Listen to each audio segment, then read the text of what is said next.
All right, there we are. Welcome, everybody, to the SideQuest, your weekly video game podcast, the greatest podcast in the history of video games ever. The most popular one. Actually, I think we're one of the longest running podcasts in video games, surprisingly, over at SideQuesting.com. We're probably one of the longest running video game websites, too. But anyways, I'm Dolly Demovsky. Joining me, as usual, the extremely handsome Quest. Zachary, how are you, man? Pretty good. Don't have any complaints. So that's good. That's good. Very nice. Very nice. I think you got the AirPods going right now. Yeah. Very nice. They stand out nicely from your beard.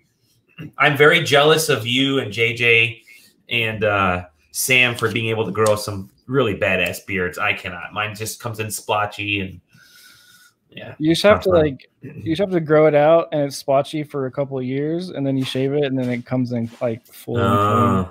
Okay. I almost did it for the quarantine earlier, but we'll see. Maybe we'll get locked down again and I'll be able to do it. Maybe. Who knows? Well, it's great to have you on. As usual, we're gonna have a good time talking tonight. I am sick. I don't have the Rona. I don't think I have the Rona. I was out. I've been doing walks a couple times a day, and so it's been raining and cold the last couple days, so that got me. Yeah, so if I'm a little nasally today and my voice is cracking, you guys know why. I'm extremely tired. I'm hopped up on medicine, but I'm taking some sips of the good stuff to get me through this before I hit the NyQuil at the end. But yeah, so that's where I'm at. You're doing okay? You said no complaints? Yeah, I got no complaints. It's been icy and snowy here the past couple of days. So. Icy and snowy by you? What the F? Yeah, it was like 28 degrees the past couple of days. Oh my Lord! Sorry, I'm readjusting my microphone here. I'm trying to put the mic up, but I'm getting shadows in my face. Is that okay? Sound is still okay? Yeah. All right, good. That's the thing about Texas is people think it's just like always just kind of hot or like 70s in the fall and stuff, but like we get the most extreme types of weather. It's either like summer it's 110, winter it's like freezing and snowing and ice, and then spring it just rains all the time. So. Well, good. That's Michigan's kind of the same way because we get a lot of crazy weather. Same thing. It was like, I think it was 70 on, no, sorry, it was like 78 or 79 on Friday. And then the next day it was like 33. So we went from like basically summer shorts weather to snow in the matter of, a couple hours. So. Yep. I get that. Well, we're nice and warm and cozy and toasty here in the, on the show. So that's always good in our own homes in these rooms.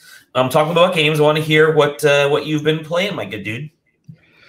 Oh man. Okay. So been playing, let's see, I guess a review game I've been playing is Sakuna of Rise and Ruin. Nice. Basically all you can say is that it's a review game you're playing. I can talk about the first 3 chapters. So, and that's pretty much like, I can go into the mechanics of it, which is like probably the biggest selling point of it. Yeah, that's what I was kind of interested in. Tell me a little bit about it. So like it's a 2D side-scrolling like action game. Like it's pretty like heavily like you'd think it's like a Devil May Cry type of game, but it feels more like a fighting game when it's like 2D. It's like really intense, fast moving combat with like cancels and like teleports. It's just it's like really insane. And then you have this other half of the game that's a farming game, but you're making rice, and that is about as intricate as the fighting game is, because like it's like you plant your rice and like it like puts you into like a tank mode kind of controlling. So you got to like line yourself up to plant the rice, and you got to plant them. And there's like button prompts of like pressing and holding and like letting it go. So you have to like get everything right. And then it's like, oh, make sure to fill the water up to your ankles. So that's the right amount of water or whatever. So you fill it up, and then each season is 3 days. So it's like, it's not like super long. So you see the growth of it pretty fast. We got like so you go pick weeds every day. and then you go out and explore, and like each stage has missions for you to do, like, oh, get this much X from here, oh, see this here, fight this boss. So you do that, and that progresses the story, but also the rice progresses the story too. So you go back and forth. You get things for the people who are staying with you in your little village. You supply them with things, and they make you weapons, armor. And there's a lady who cooks, so you go and get food and food stuff for her, and you cook, and you can like store it. And cooking is important because you want your people to eat good food, because you got to make fertilizer. So you have good fertilizer for your rice. So you have an outhouse, so you got to scoop poop from to put it in a fertilizing bin. And I'm watching the video do that right now. That's great. Yeah. So you do all that, and you gotta be really precise with the rice and stuff, and you have to dry it at the end of the season. Then you gotta pull it out, and then you gotta get rid of the shell, and it's really like precise and intense.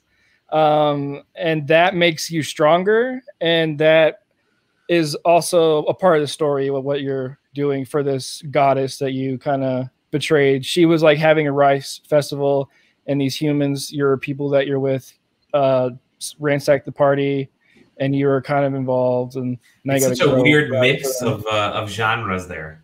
Yeah, it's strange, but it works. Like it's really fun to play. It's pretty. It's made by 2 people, just a team of 2 guys that made it.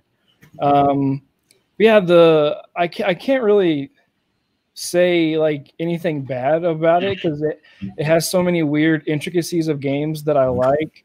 Like all the systems push the story forward and push the mechanics forward, and it all just works together, even though it's very lopsided and weird. But the combat is a fighting game. Like you can like cancel it straight up. It's kind of cool. Yeah. You can cancel moves into other moves, and you have like a ribbon that you use that you can use to get behind things. So you're like flashing around, going crazy, and yeah, it's just fun to play and like figure out combos and stuff. And you're farming, and and the story is like, I want to say it's like amazing, but it's like a Pixar story. Like oh, the main character is kind of a grouch, and they learn how to be like a nice person. Type of thing. So it's like really cute and fun. Then it has this like super like intricate farming of rice on the side. So yeah, I love when games do that, when they'll just kind of take two ideas and jam them together, and it works in like a weird way. And you're big in these kinds of games, because like a lot of the games that you'll get for review, you especially, they'll be like, oh, there's this cool action thing, and there's like this time aspect of it, and then all of a sudden you'll be like, and then there's a part where you're farming and you're marrying people, and this really feels like a Zach style game. Yeah, no, I really love like farming games and action combo games. Like those are my favorite types of games. Yeah, so this actually seems like it's right up my alley too, because I love the visual style that that the game has.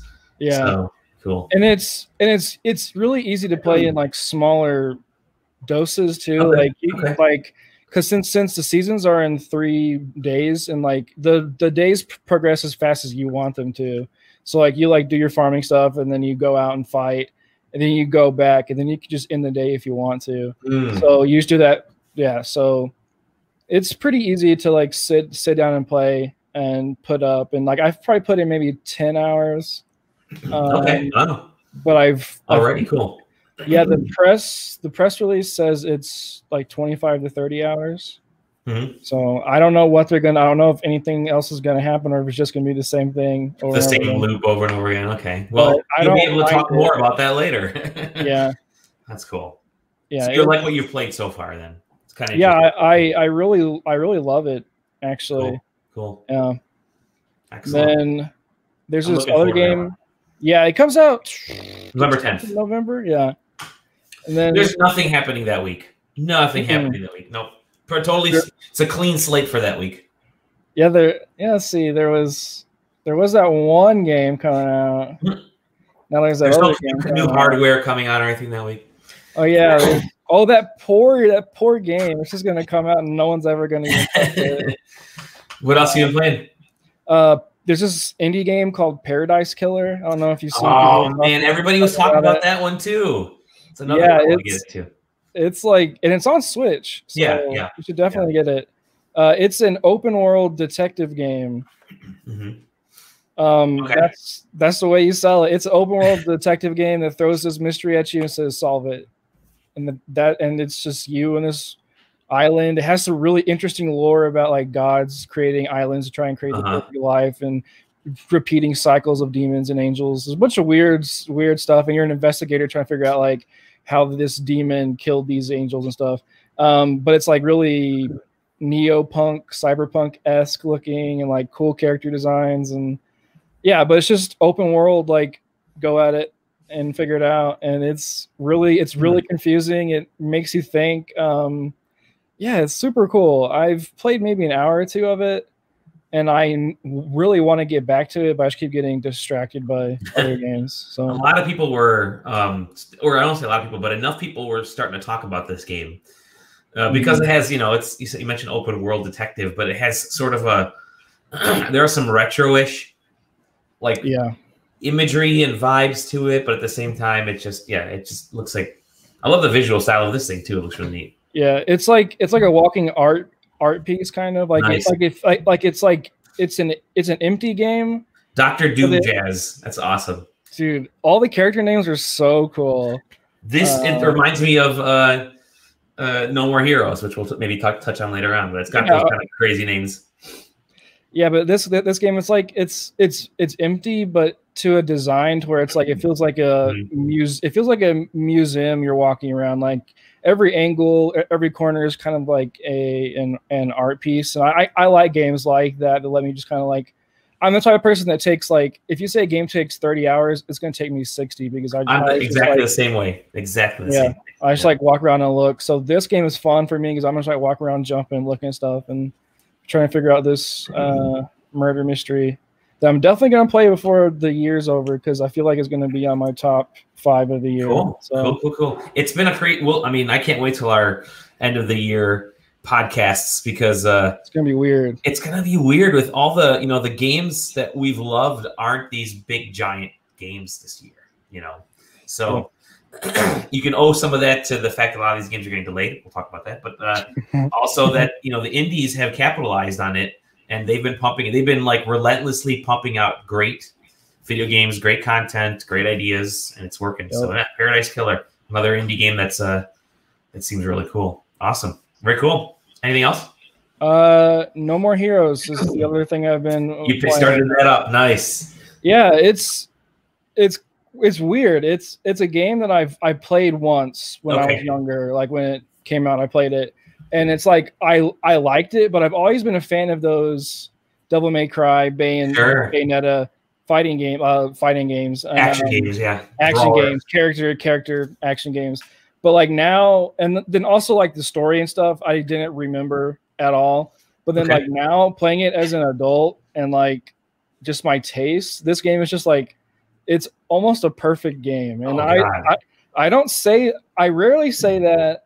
But it's like it's so smart and so funny, and it's a direct kind of like it's making fun of games that I love. It's a satire. It's a satire of the open world. Like it started off as sort of a open world Grand Theft Auto fake like he sued up specifically went out and called those games out when he was making this thing. And he went a different direction than the Saints Row series did, but it made his more action and assassin like. But I remember playing it on the Wii and thinking, oh, this game is it's weird. I liked it, but it was weird.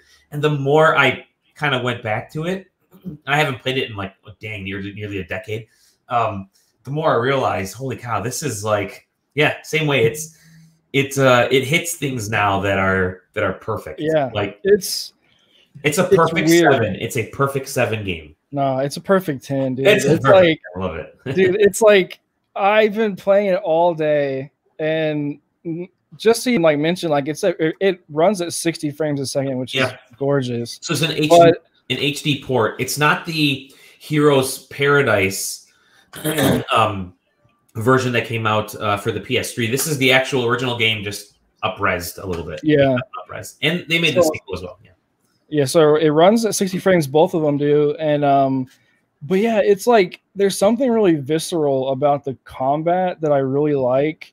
Because like with Bayonetta and Devil May Cry games, like once you know like what combos you like to do, you can just do them and like have fun and like make fun of the bad guys, blah blah blah. Like, but in this game, it's like he's doing that, but it's like the little fights to get into are like they're like really visceral. Like it's like you get angry. You're like just mashing the button. But then if you also know how to play, like if you're like, okay, he's blocking high, I can press this button and suplex him, or press this button and go under low. Like the game has responses and has things for you to do. And then also like swinging your sword, just cutting dudes in half just feels so good. Yeah. It's something really fun. But then you add these like cutscenes in it. There are these like mini like avant-garde like art house films, like with them just like talking about random bullshit that doesn't even like make sense, but then it also does. You're like, okay, kind of cool. Like there's like a doctor who's like a singer. He's also on a baseball mound. He's like shooting bullets, gotta dodge them, and then he like slices stomach open.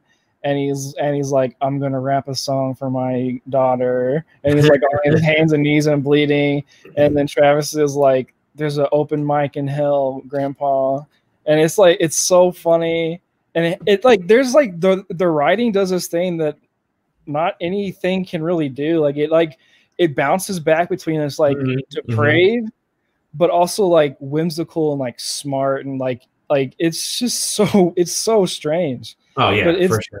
It's definitely a game that you need to be older to appreciate, because like when I was younger, I just wanted to fight.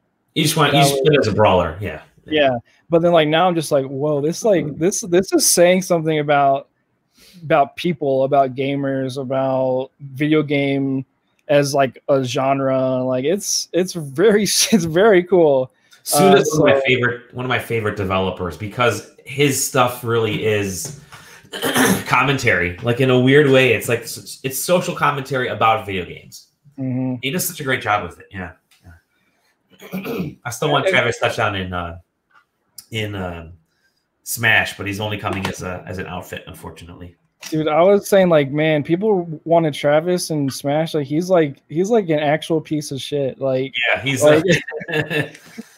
But I've played the first game. I actually never played. I should say, take it back. I started the second game, never finished it. I only played like 15 minutes of the second game, and I have the disc for the Wii. and I thought, I'm going to play it on the Wii U. I'm going to finish No More Heroes 2 finally. I have my Wii U stack of games, just like I still have like a 360 stack of games that I want to play. But I decided, I'm going to, once this came out, I was all excited. I'm like, okay, I can download the first and second games. I'd love for there to be a like combo pack of both games. So that, you can get both of them. Because a lot of people have never played the first two. The majority of folks who own Switches right now have never played the first two games. And so I think having them released as a pack, they did it with the Premonition. Just do it with this. I think people would buy it. They would buy it. It's like they're both $20 on the store. They're 10% off. Yeah. Like I bought them right when I saw the tweet go up. I was like, oh, okay, I'll just go ahead and buy these because I knew I wanted to play them before 3 came out, and I've been wanting to play Travis Strikes Back, the top-down one. I've heard a lot about that from people. Travis Strikes Again, yeah, I have that one. I've heard a lot how that kind of game. Yeah, I've heard how that's just like a meta commentary about games, like just So I've been wanting to play that, but I've been wanting to replay the games, and now it's just kind of this like come to Jesus moment, like, oh my gosh, this game's so good. It's great. Yeah, it's great. Does it have motion controls on there? Yeah, it has motion controls, and you can also just not use them too. You can turn them off. Okay. So yeah, because I'm playing it on my Switch Lite, so you're shaking the Switch to recharge the battery. You just use the right the right stick. You like shake it, but it'd be cool if I could do that. Maybe you can with the removable controllers. The single Joy-Cons you can buy now. Yeah. Excellent. So No More Heroes. Cool. That's it?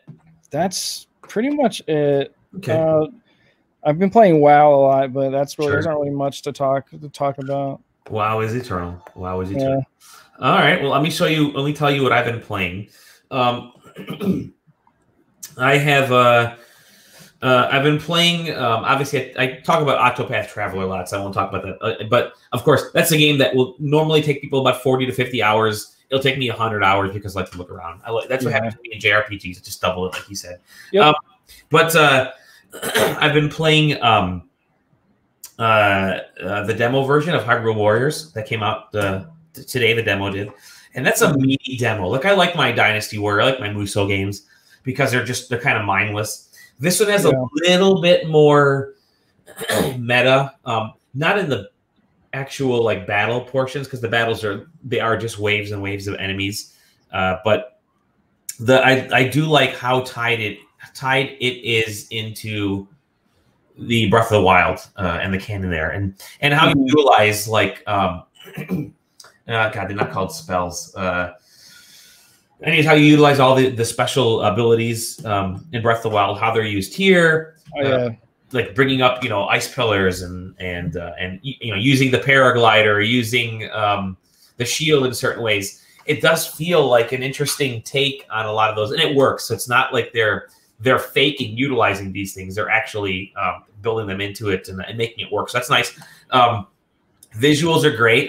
It's probably on par with Breath of the Wild, although you are dealing with like hundreds of enemies on screen, so their poly count is a little bit lower and the shading's not quite there, but you're hitting 30, 40 at a time sometimes with special moves. So but I'm digging it, and I'm digging all the like outside of the battle stuff. Like you can obviously collect a lot of the raw materials. The same ones that you find in the original Breath of the Wild are here. So like Lizalfo's tails and so you're finding all that stuff, herbs and meat and wood and all that kind of stuff. And then in between battles, you're able to use that to sort of solve these little mini quests around the map. And so you'll click on a quest. It'll say, I need these many tails. I need these many berries. I need this. I need this many swords. And if you have that stuff, great. You'll open up. Could be it could be a secondary quest that you'll open up, or it could be a merchant that pops in, available. So there's a lot of these little things you could do, and I find that kind of fascinating. The actual demo itself is pretty meaty. I'm like 2.5 hours in. Whoa. And, in this demo, and I think you can still get to like you basically have the first two. It's meant to be one big chapter. Like you're able to play the first chapter in this game, and the way it functions is that the first chapter is actually a bunch of these little areas. So it's not just like, hey, here's how you battle. It's here's how you battle. Here's how you upgrade. Here's how you level up. Here's the next portion where you start to utilize that stuff. Oh, by the way, we're giving you Impa. We're giving you Zelda. We're giving you whatever. And then, okay, well, now that you're done with that and you figured out how to utilize the Guardians, because they tell you what happens with I'm gonna ruin it for the next 30 seconds. I'll tell you what happens with the mini Guardian, because it's the opening scene in the game. You turn on this demo. The opening scene is the little Guardian, the little mini Guardian. You're like, oh, what's he doing there? He's already in, like, it's the defeated Hyrule Castle. It's like, oh, this is weird. So it's maybe you're reliving his memory. It's like, no, wait, all of a sudden he gets zapped into a time portal and sent back in time into the Age of Calamity. So the game is really weirdly from the viewpoint of this little dude who gets zapped into the past. So it is like a whole link to the past type of vibe to it. So interesting. And again, they tell you that right at the beginning. So it's not just the Age of... We're almost 2.5 hours into it already. And now you can kind of go activate the Divine Beasts. So there's like 4 more quests. I have no idea how long this is going to be. It's just this first chapter. But this could each of these battles is like 40 to 45 minutes depending on how you play it, if not more. If you try to solve stuff. So check that out. I played, and then I've also been playing Colors Live, which is the sketching thing for the Switch. I've been a fan of the Colors series since it first appeared as sort of a DS homebrew app. Then it launched in the 3DS as a really cool 3D layer sketching program. I loved it. I could sketch on multiple layers, and you can make stuff look like it's like floating in space. And I did like really cool. I did all these Game of Thrones style sketches where you had like, you know, you're going into the mountain or you're going, you know, through the wall, and you're really able to capture some of that 3D feel. And then Nintendo, of course, ripped the 3D out of the 3DS, and it's not even on their website anymore, anyways. But and so you've lost that feel. Anyways, that game is they launched it on iOS, and now it's on the Switch. So you can sketch with your finger if you just download the app. That's no problem. You can use any any capacitive touch you have out there. But comes with this. If you can order this. This is the special. They call it the Sonar Pen. And what it is, and I like the nib here, so I'll pull up the camera here. You kind of see it. It's got a flip nib, so it doesn't scratch up the screen. This nib is actually weirdly attached to some sort of sonic device or whatever, manipulator. I don't know what it's called inside of this thing. And you take the cord, which stores handily in here, wraps around. You plug it into the headphone jack of the Switch. And depending on how hard you push, make sure the volume's all the way up on the headphones, you get different levels of pressure sensitivity. So the pressure sensitivity is built into this pen. It's an astounding piece of technology. It's so cool. And I thought, that's cool. They've really done something kind of nice. And this pen is, you know, the whole thing is like, I think $30, the pen in the game or something like that. But it's really cool. First time trying it, I had the audio is kind of finicky. You have to actually go into your settings and turn off the I think automatically the Switch has this sound function in there that it prevents your heads from blowing up. Hey Stefan, how's it going? So we're talking about Colors Live. So it's this pen right here. And so so you have to turn it off and basically let the preventative measures of blowing your ear canal or your eardrums out be okay. But it doesn't matter because it goes through this. The louder the volume on the Switch headphones, the more accurate this thing is. So I've been doing a little bit of sketching. It's a little finicky at first, but I think I've got the hang of it. It's kind of a neat toy. I don't know how, I won't be using it for design work or anything, but really cool. It's still really cool. Maybe if I'm kind of bored, sitting and watching TV, and I don't want to sketch on my iPhone because the screen's smaller. I don't want to get the iPad. I don't want to get my drawing tablet. I'll just kind of pull the Switch out and doodle along. But yeah, it's kind of cool. And you can actually save. You can save the videos of you doing line by line, stroke by stroke, coloring. That's kind of cool. So I already posted. I saw you post those on Twitter. I did an Alf and I did something else. I'll do some cars coming up soon. So yeah. Just kind of messing with those two.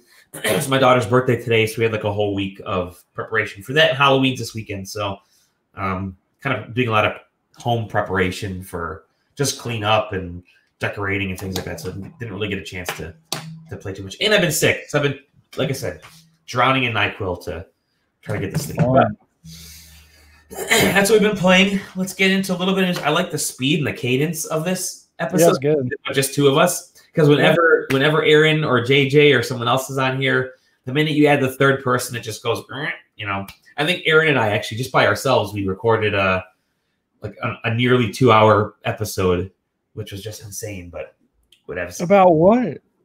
I don't remember. It was about games. I don't remember how many freaking games we were playing, so whatever. Yeah, sidetracking. That's exactly it. We just went sidetrack. So talk a little about news. A couple of the bigger stories that we'll start touching on. The first one, hey, you took that week off for Cyberpunk 2077, didn't you? Hope you didn't, because it's not happening now. Cyberpunk 2077 was delayed yet again. Here, I'll share my my Chrome tab with the news here. There we go. Cyberpunk 2077 delayed again. They sent the tweet out, was it yesterday? Yeah, yesterday. Yeah. And basically said, hey, guys, hey, we know you're really, really looking forward to this game, but we blame console gamers. which is really kind of what they did. Yep. They said the PC version of the game is done. It's ready to go. Yep. But give it, just give it. Give it to me. Just give it to you. Give it to you. Ubisoft is happy, yeah. But the console version still requires a day zero patch and a bunch of other stuff. So it's X certification. So it's able to run all the content's there, but they want to make sure they get all the, I guess, all the content that they want tweaked before launch. And so it's now being pushed back from November 19th to December 10th, the same day as the Game Awards, right? So I don't know how many of us will be tuning into either of those, but maybe we'll be playing Cyberpunk as we watch the Game Awards. I mean, how do you feel about it? Are you bummed? Yeah, I'm super bummed. I was doing a huge lore deep dive this week into the game, reading all the handbooks from the tabletop. Because there's Cyberpunk 2020 and then Cyberpunk Red, which is which are the prequels to this game, because the whole thing's connected. So I've been reading all the magazines and the side stories and reading into the lore and the stats and just watching videos and just getting pumped, because I don't watch trailers or stuff for games I'm excited for. I just don't, because it's I already know I'm going to play it. Same. So I'm not going to watch it. So I always dig deep into the actual backgrounds of the game and stuff. Yeah, so then I was like, man, I'm just gonna get deep into Cyberpunk and run a game with my friends and get all excited, and then literally 2 days later that happened. I was like, oh man. So I had the following week off already for Thanksgiving week. Much like a lot of other Americans, we're trying to burn our available vacation days, because a lot of us just didn't use them over the whole quarantine lockdown. We were all home anyway, so I thought I'm gonna take that whole week off of Thanksgiving. I'll just sit and play Cyberpunk anyways, because it's out then. But looks like I'll just be playing Demon Souls or whatever, the PS5 or Xbox. Assassin's Creed Valhalla. I'll probably be playing the original Spider-Man game. So I'll still be playing through that. So yeah, it's a bummer. As Stefan said, Ubisoft is happy because all of a sudden Watch Dogs Legion is launching. The Cyberpunk game. It's the Cyberpunk game. They have a whole, basically 2 months to themselves to talk about, talk about it. And so I believe it's definitely gonna help them from that standpoint. Yeah. Cyberpunk's still gonna sell like crazy, and now Cyberpunk has December all to itself. It's still before Christmas. The entire month of December is now. It might hurt Immortals, but Immortals, I don't know if any. Yeah, I don't know. What? I'm not. I mean, I'm interested in Immortals, but they've done a pretty crappy job of promoting. Oh, hey, I played that demo. It was free on Stadia. Okay. Yeah, and that game is not what I wanted it to be, because I was excited for it. I was like, "Oh, dude, a Breath of the Wild clone, cool." Sure. I'm always excited when developers see games that do good and say, "I want to do my take on that." I'm like always, "Okay, cool, do it." But this it just feels wrong. It feels off. It feels like a Dark Souls game more than a Zelda game. Wow. It has weird controls, there's L1 and X to run, and these other weird macros you got to do with your hand. Yeah, it doesn't feel good to play. The combat is really stiff. It just the exploration is fine, but I went around and did stuff. I ran around and did stuff, but nothing ever happened. I was it really wants you to be oh wow, that's pretty, and that's it. There's nothing there. Breath of the Wild has oh, you see something cool, you go up there. There's gonna be something there. Sure. But this game is just nothing. So I don't know if it's because it's a demo build or if that's how the actual game feels. But it was a letdown. I mean, I used my free month of Stadia Pro to play this demo. I remember you posting about that in the Discord. So I was excited. I was like, yeah cool. Sure. But, I don't know. I'll definitely check it out. I'll get Uplay Plus again for that month and try it. But yeah, whatever they're calling it now. I think they changed the name of it again to Ubisoft Plus. So it's Ubisoft World. No, Ubisoft Connect. Oh, And then Ubisoft Plus used to be. It's just again really weird. Who knows? But yeah. Well, Cyberpunk. We hardly knew you. It is now technically out of the running for the Keeley of the year. For Keeley of the year, yeah. The thing about Cyberpunk I'm really excited for is I did a lot of like digging into like podcast people who've had like hands on with the game, talking about it. And the thing that I've heard a lot of people say is that the marketing for the game is very misleading for what the game actually is. Really? They're saying they're marketing it as like a Grand Theft Auto like open world type of game, but everyone has said like it's a very intricate, deep RPG game with a first-person shooter facade. And that's the demos that we saw of it at E3 the last couple of years. That when we went, you know, we noticed that too. It didn't really feel open world as much as it did more of, you know, there's specific locations and certain things you can do. So yeah, people were saying like, yeah, like when you start playing, you're gonna suck shooting guns. Like your guns are gonna suck, and you're not gonna be able to like run up to that dude and like chop him in half. Like it's selling this power fantasy in the trailers, but it's not about that at all. It's about starting at the bottom, like working up. So I think the discussion around that game is gonna be really fun. So I'm really excited when that comes out. Cool. A game that finally got some release date, a quick one, is that we went down and mentioned. Darkest Dungeon 2 is coming 2021. They released a trailer this past week. So yeah, I know a few folks on staff are big Darkest Dungeon fans. So yeah, now we know 2021. I mean, we knew it wasn't coming this year because I think it was January that they actually announced it. Maybe even before then, who knows? But now we know it's definitely 2021, and yeah, it's I guess we'll get into it more whenever it arrives. But yeah, interesting stuff there. I'm excited to see how they push it because the game is already pretty hard. Yeah, it is. I mean, like they're adding snow to it, so they can obviously add like, oh, you're cold. Like they could just add that. So yeah, it's gonna be fun to see all the mechanics they put into it, and maybe make the RNG not as hard as it is because the game is very unforgiving. They could make it a little easier, but who knows? Hey, you know this guy? That's Nathan Drake. That's Tom Holland without a half tuck.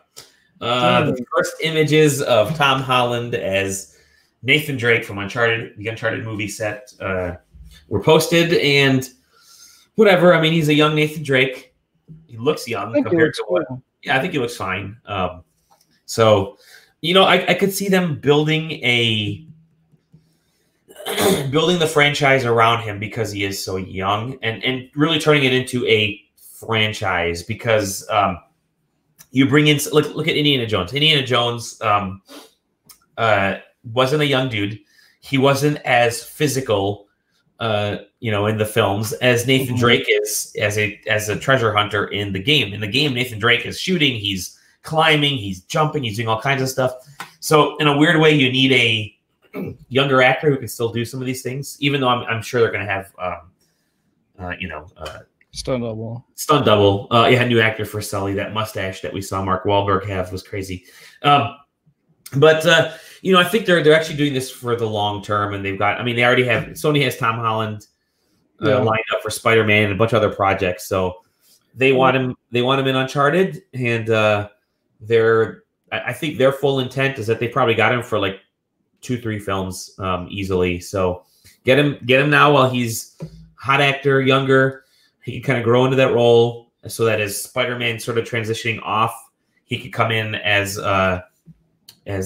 know, Nathan Drake. So yeah, with like I mean, with Uncharted, we have that young origin story. Yeah, we do. So we may see some of that. Yeah.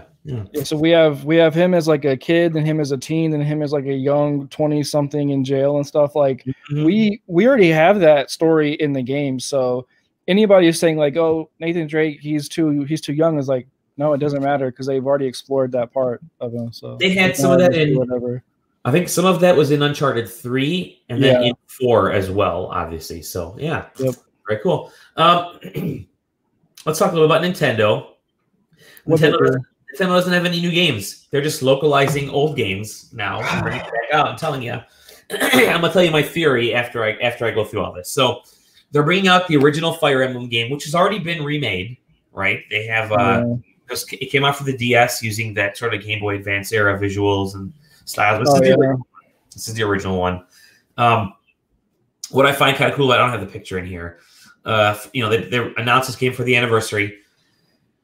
I think it's like $5.99 or something, so it's not all that expensive. But it comes with if you buy the physical version, like the $50 physical version or $40 version, it comes with the clear NES cart, which is kind of cool, and a bunch of other stuff. But they give you like a map, an NES cart, NES package, a bunch of things. But they still only give you a download code for the game, so not like an actual cartridge.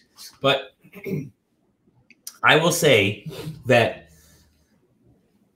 Okay, so this game is only going to be available again until March 31st, just like Mario 3D, just like Mario, whatever the Mario 35, so much other projects. So, you might think, why is everything ending all of a sudden at the end of March 31st?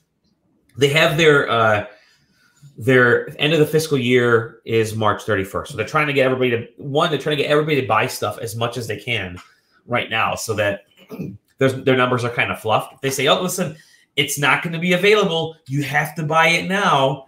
And so people will buy those copies earlier. They're going to say, all right, I can't get Mario later on. I got to buy it now. I actually think that they would probably look at those numbers down the line and say, we've sold enough. Now we can let people know that it's going to be available longer. But yeah, they're doing everything to March 31st. So again, at first I thought it's the year end, get everybody to buy their products and make money. It's kind of a shady business practice, but it works. Then I started thinking and diving more into it. And it deals with some of the stuff they announced today and some of the rumors floating around. So we know Nintendo is working on their next console, an upgraded Switch. I'm hearing, a lot of people call it the Switch Pro. I actually think it's going to be called the Switch Advance, like the Game Boy Advance, but it'll be called the Switch Advance. I've heard a couple folks actually mention it. Follow Hot Girl Tiffany Treadmore, I think is Hot Girl 69 or whatever her name is. Your name is, because she was kind of talking about this too. I've seen it in back alleys on like other message boards and stuff. But the next console, I believe it's going to be a sort of series of products. And what will happen is they'll have a home device without removable console. They already have the patent out there for being able to use your Switch as a second screen, which kind of went live a year or so ago. I think their home console, their box, will be a streaming box that you'll be able to stream games to from the cloud. They're already showing it with, they announced Control today, which I played it, and I played it in this wirelessly, not even hooked up to the LAN, which I play Smash Brothers. I use hooked up to the LAN. Really surprised at how stable it was, because you can select between like performance or graphics. Graphically, it's kind of dare say on this screen matches my PS4. So they're able to get that high fidelity for visuals that they've been pushing for, because it's just streaming video essentially. They also announced Hitman, which is coming to next gen consoles in 2021. The mini LED display for the Pro as well. I think there will be two Switches. One will be a home console that's built off of completely digital. It'll have a cartridge slot. I think Nintendo will sell first-party games digitally and on card, because they make a lot of money that way. I think they'll still have one of these suckers because this is a great and popular way to play your games. I play in mostly now. I play in handheld mode. Yeah, same. I'll be watching TV, and then I'll play. And only if, like Zelda, was I dropping it in, or Smash Brothers, I'll drop it in, or I want that big screen. But like I said, they'll release a version of this with a better screen. And And then I think they're going to release their own version of Game Pass, which is completely built on streaming so they can get those high-end games onto the Switch. They'll get that Cyberpunk. They'll get everything that's coming to, third-party stuff coming to PS4, Xbox One, maybe the next-gen level stuff. But they can get that now. It's all just streamed. And, Microsoft does it with Game Pass Ultimate. They're streaming it to phones. Why can't the Switch do it?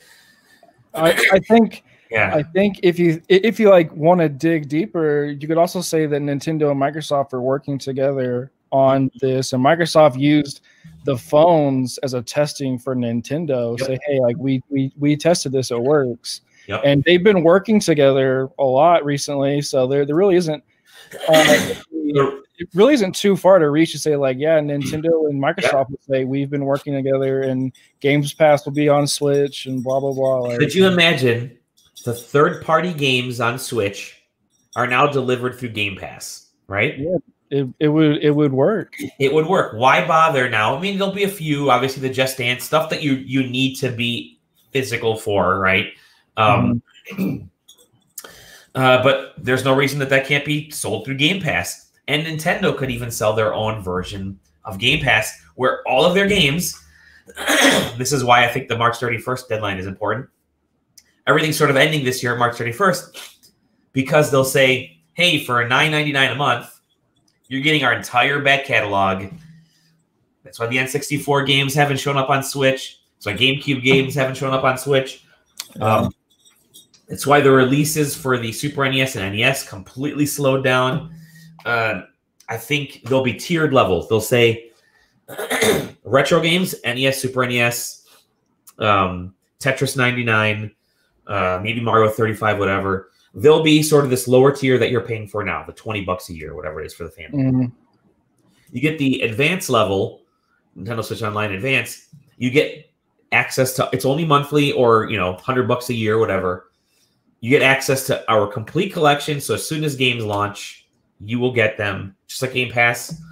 But it'll be strictly first-party games. And then they may also mine some of their classic retro, virtual console. I think they want to get rid of the name virtual console, so they haven't used it as much, even though we all loved it. But I think that's what they're kind of angling towards. So you'll have this home streaming box.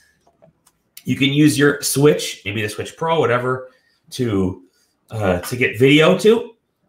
If you want to play off, if you want to stream off that to this or whatever, or if you want to play on your TV, you'll have that cheaper console, the $199 version that's just a 4K streaming box. So, man, I think that could be something that Nintendo really goes for, and can make them a lot of money. I think, and also you got to think about it for like third-party devs and stuff. Yeah. Like these games notoriously run bad on Nintendo consoles. Yep. So if you have streaming work and you can make third-party games just on like an Xbox and PS4 and make that work fine, and then say, and you can get the Switch version that works perfectly fine because you're streaming it. Like that's a huge increase in sales for a lot of people. But then you got to think about how Nintendo announced the Switch. Like they literally showed that thing off, and then a couple months later they had a big conference, and then a couple months later the console came out. Yep. So they like had a big conference in December, then it came out in March. And I mean, like Nintendo is really good about not talking about things until they're really close to coming out. Well, they weren't before, but now they're pretty good about like, hey, we're talking about these games are coming out in the next 3 months or so. Mm-hmm. So I mean, like in December at the Game Awards, at something I would say a Switch Pro, some type of Xbox announcement would be very likely to happen. I think so too, and I think they had what's his name on Phil Spencer say I think he was asked a question about the whole game by game release for the Switch, and he said they did Ori, obviously they did a couple other games, Cuphead. It's not as easy as people believe because you are porting the game, trying to get it to work. There's a whole complicated process. You don't know how it's going to sell. So he said, yeah, listen, I'm sorry. Game by game, it's just not working for us. Game by game is not working for you. If you could stream them, and I think Microsoft is In fact, the only thing that's holding it back is Nintendo right now. I think Microsoft actually has it running, the streaming running on Switch, in some capacity, and they're waiting for Nintendo to give the thumbs up. And I think Nintendo is also kind of working on their own first-party Game Pass, so their stuff doesn't get mixed up. Because the last thing you want, and this has happened in the past, someone find if Microsoft said just host the Switch games on our Game Pass, you'll get the cut, whatever. We'll get you'll get a cut from us. People would find a back end way to get that working on the next gen consoles. They'll find some IP address somewhere that they'll get Mario 3D All Stars working on the Xbox Series X. But I think Nintendo would do their own that you're paying $9.99 a month for. But I think they'll say, you know what, Microsoft, why don't you just host the third party stuff, because we want those next gen games. We'll still sell games individually because you do still want to take a game with you if you're going on vacation or in the car or whatever. But I think Nintendo has a lot of options right now. I think they're sitting in this strange position when you talk about the next generation of consoles coming out, that they may have the sweetest position in that they can work with, they're good friends with Microsoft. So they can work to kind of really push some cool things right now. So, and they're, who do you think is going to sell the most consoles this year? Sony's talking big numbers. I should say through the holiday season, from the release of the next gen consoles to the end of December. Who do you think is going to sell the most? Nintendo. Yeah, I think it's just because there's not going to be enough stock for the other consoles. I think that's basically going to be it. And it's that, but it's also Animal Crossing. There's still people who don't have a Switch. So, and you got to believe that the Animal Crossing and Mario 3D All Stars advertising is going to shoot up, especially when you get the Animal Crossing Christmas stuff that's going to be coming in pretty soon here. So, the thing that's like, I think we might be running into is there might be more Xboxes and Switches than there are PS5s, because apparently the Xbox Series X has been in production since September, and I don't think the PlayStation's been in production as long. So I think the Series X was actually in production before then. Like, the rumors were that it actually started production back in like springtime, because they wanted to get enough of these boxes ready for launch. They've been sitting on this thing forever. They knew what it was going to be. They had the box design for a couple of years now, right? And so they're, I think they've been writing. Yeah, there's tons of rumors about devs having overheating issues with PS5 and them having to do like a last minute redesign and stuff. And if we want to like look at that from a conspiracy angle, like it shows that it was a last minute change, because they apparently had a horizontal design for it, and like the heat rising was causing overheating and stuff, and the Xbox being a vertical thing because the heat and vents and blah blah. It's PS5 is going to be in a weird spot. I think I would love to say that Xbox is going to be ahead, but they don't have any games. Right. So that's kind of like the issue.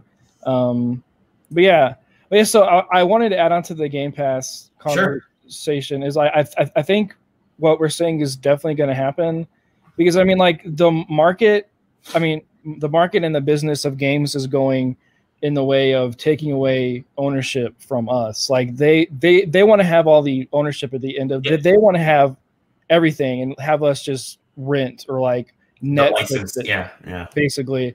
And that's just the sad truth, but also at the same time it's taking away ownership but giving us more options for cheaper, which is good. But then it just gets into the conversation of how much are they going to pay devs and how much are devs going to make from it and what's going to happen with the whole production and all that. But residuals. Exactly. But I think the market as a whole is moving towards licensing. So I think so too, and I think even Nintendo at this point is starting to realize it. So and Nintendo and Microsoft are both their American headquarters are in the same city. So Right in Washington, baby. Down the street from each other. Really, I think the last bit of news that I wanted to cover before we sign off was Bugsnax. Now Bugsnax is a PlayStation 5 PS Plus title, right? I read that correct? Yeah. Yeah. So you could still order it, I guess, if you want, but everybody has a PS Plus. So, yeah. Gotta talk about them Bugsnax. So I think Bugsnax is going to be a special game. I think it's going to. Yeah. I think it's secretly a horror game that it should like. That's a vibe I get. I feel like it's all like the whole thing's a facade. It's all fake. It could be like a secret horror game. Could be this generation's Viva Pinata in a way. Yeah.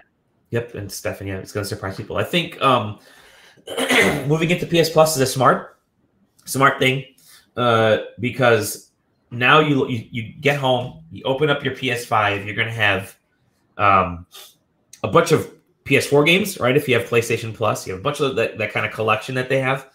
You're going to have Bugsnax, Astrobot. So you have all these free games, which it's pretty insane to think that now you have all these games to play on day one. You don't have to pay for a new game. They're going to sell a lot of PlayStation Plus memberships, that's for sure. And, of course, Miles Morales launches that day, too. So yeah, it's a good deal. Good deal. On the other hand, you got Microsoft with Game Pass and 10,000 games or something. It's insane.